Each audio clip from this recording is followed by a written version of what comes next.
Hello student, আশা করি তোমরা ভালো আছো। আমিও ভালো আছি। জ্ঞানজ্যোতি কোচিং সেন্টারের তরফ থেকে তোমাদের জানাই অনেক অনেক শুভেচ্ছা এবং অভিনন্দন। দেখো, আমাদের অনলাইন ক্লাস তো অনেকদিন আগেই শুরু হয়ে গেছে।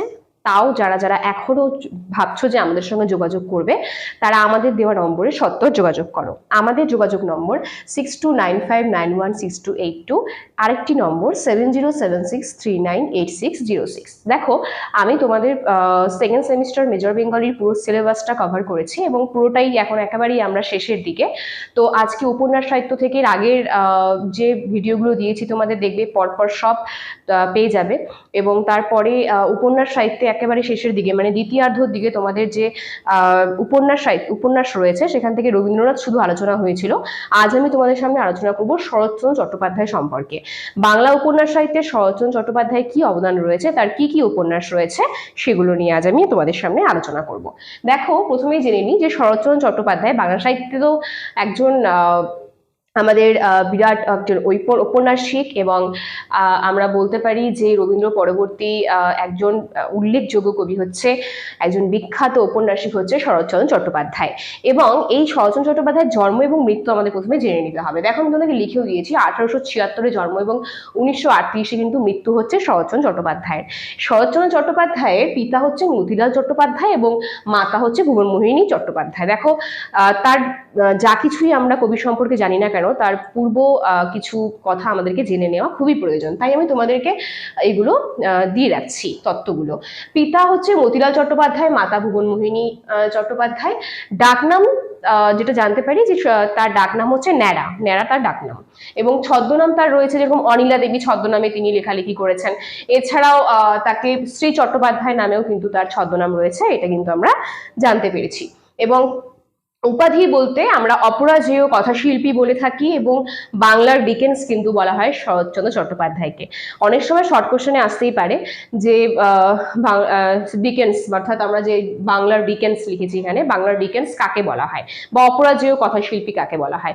তো তোমাদেরকে এটা মনে রাখতে হবে যে শরৎচন্দ্র চট্টোপাধ্যায়কে কিন্তু আমরা বলতে পারি অপরাজেয় কথাশিল্পী এবং বাংলার ডিকেন্স, কেননা এগুলো তার উপাধি। ঠিক আছে, এবার দেখো তার যে উপন্যাসগুলো রয়েছে, শরৎচন্দ্র চট্টোপাধ্যায়ের উপন্যাসগুলোকে আমি পরপর খুব সুন্দর করে সাল অনুযায়ী লিখে দিয়েছি এবং সেগুলোই তোমাদের সামনে আজকে বর্ণনা করব। দেখো, প্রথমেই রয়েছে বড় দিদি। এই বড় দিদি উপন্যাসটি কিন্তু শরৎচন্দ্র চট্টোপাধ্যায়ের প্রথম রচিত গ্রন্থাকারে একেবারে রচিত এবং গ্রন্থাকারে প্রকাশিত উপন্যাস। এটা খুব ভালো মতো মনে রাখতে হবে। বড়দিদি উপন্যাসটি প্রকাশিত হয়েছে 1913-তে। এটি প্রথম রচিত গ্রন্থাকারে প্রকাশিত উপন্যাস এবং 1907-এ কিন্তু এই উপন্যাসটি ভারতী পত্রিকায় প্রকাশিত হয়েছে এবং এটি একটি সামাজিক উপন্যাস। এটা ভালো মতো মনে রাখতে হবে যে বড় দিদি যে রয়েছে উপন্যাসটি শরৎচন্দ্র চট্টোপাধ্যায়, এটা কিন্তু একটা সামাজিক উপন্যাস এবং এটির একটা পূর্ব নাম ছিল, মানে এই উপন্যাসটিরই একটা পূর্ব নাম ছিল। সেই নামটা তোমাদের আমি লিখে দিয়েছি, তোমরা খাতা কলম নিয়ে বসবে এবং লিখে নিবে। এই তত্ত্বগুলো লিখে নিলে না তোমাদের সুবিধে হবে। পূর্ব নাম রয়েছে শিশু। আর দ্বিতীয় যে উপন্যাস রয়েছে সেটা হচ্ছে বিরাজ বউ। একেবারে 13-র পরেই, 1 বছর পরেই 1914-তে প্রকাশিত হয়েছে বিরাজ বউ। দ্বিতীয় উপন্যাস আমরা যেরকম দেখলাম বড় দিদি প্রথম উপন্যাস, দ্বিতীয় উপন্যাস হচ্ছে বিরাজ বউ। বিরাজ বউ এটিও একটি সামাজিক উপন্যাস এবং এই উপন্যাসটি প্রকাশিত হয়েছে আমাদের ভারতবর্ষ পত্রিকাতে। কোন পত্রিকাতে কোন উপন্যাস প্রকাশিত হয়েছে, কত সালে প্রকাশিত হয়েছে, এগুলো জেনে রাখা খুবই প্রয়োজন। এরপরে তোমরা সবাই পড়েছো একটা উপন্যাস, সেটা হচ্ছে পল্লী সমাজ উপন্যাস। পল্লী সমাজ উপন্যাসটি 1916-তে প্রকাশিত হয়েছে। এটা একটা নাট্যরূপ রয়েছে, আমি লিখে দিয়েছি, নাট্যরূপটা হচ্ছে রমা। তারপরে হচ্ছে চন্দ্রনাথ। চন্দ্রনাথও তোমরা সবাই পড়েছো, উপন্যাসটা খুব সুন্দর একটা উপন্যাস। 1916-তে প্রকাশিত হয়েছে চন্দ্রনাথ উপন্যাসটি। এটি একটি সামাজিক উপন্যাস এবং যমুনা পত্রিকাতে প্রকাশিত হয়েছে। শ্রীকান্ত উপন্যাসটি 4টা খণ্ডে প্রকাশিত হয়েছে এবং 4টা খণ্ডেরই প্রকাশিত যে সালগুলো সেগুলো আলাদা আলাদা।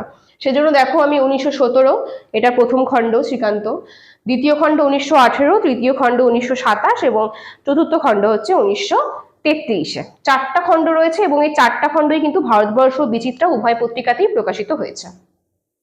এবং আমরা এই শ্রীকান্ত উপন্যাসটাকে কিন্তু বলে থাকি যে শরৎচন্দ্র চট্টোপাধ্যায়ের শ্রেষ্ঠ উপন্যাস, আর পাশাপাশি বলি আত্মজীবনীমূলক উপন্যাস। এরপরে চরিত্রহীন 1917-তে প্রকাশিত হয়েছে, যমুনা পত্রিকাতে এটা কিন্তু প্রকাশিত। এবং দত্তা দত্তা উপন্যাসটি 1918-তে, এবং সাল হচ্ছে প্রকাশ সাল 1918, পত্রিকা হচ্ছে ভারতবর্ষ পত্রিকা। গৃহদাহ 1920-তে, ভারতবর্ষ পত্রিকা।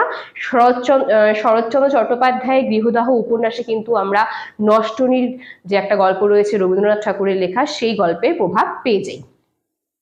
দেনা পাওনা 1930, এটি 1923-এ, এটি একটি সামাজিক উপন্যাস এবং এই উপন্যাসটি ভারতবর্ষ পত্রিকাতে প্রকাশিত হয়েছে।